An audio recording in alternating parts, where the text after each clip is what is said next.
আপনাদের কি প্রশ্ন আছে? না, ওরা একটা নোটিশ দিতে এসছে, নোটিশ দিয়েছে, সেটা হ্যান্ড ডেলিভার করতে হতো বলে ওরা অন্য কারোর কাছে দেয়নি।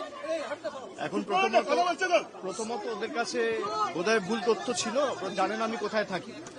তদন্তকারী সংস্থা একটা কেসে তদন্ত করছে, সেখানে আমি 7 বছর ধরে কোথায় থাকি সেই তথ্য তাদের কাছে নেই।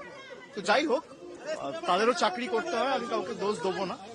তারা একটা নোটিশ নিয়ে এসছে, আমি নোটিশটা রিসিভ করেছি এবং পরবর্তীকালে আমি নোটিশ পড়িনি এখনো, যেহেতু ওরা অনেকক্ষণ ধরে অপেক্ষা করছে, আমি রিসিভ করে ছেড়ে দিয়েছি। এবং তার যা উপযুক্ত ব্যবস্থা আমি আমার আইনজীবীর সাথে কথা বলবো, এবং আমাকে যদি কোথাও কোনো সহযোগিতায় দরকার পড়ে, যদি ডাকে আমি যাব।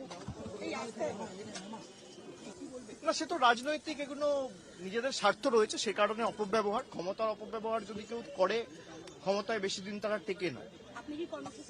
এবং পুলিশ নীরব দর্শক, তাদেরও চাকরি বাঁচাতে হবে, সুতরাং কিছু করার নেই। কিন্তু আমরা এই লড়াইয়ের ময়দান থেকে সরবো না। এসব করে আমাকে আগেও দমাতে পারেনি, আমি আগামী দিনেও মাথা নত করার ছেলে না।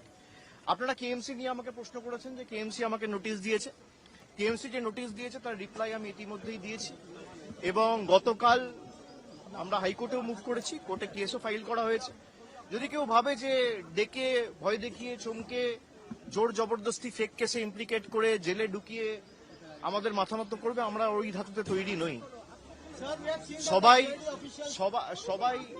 সবাই অমিত শাহর পদলেহন করে বিজেপিতে যোগদান করে নিজেদের রাজনৈতিক স্বার্থ চরিতার্থ করতে বিজেপিতে যায় না।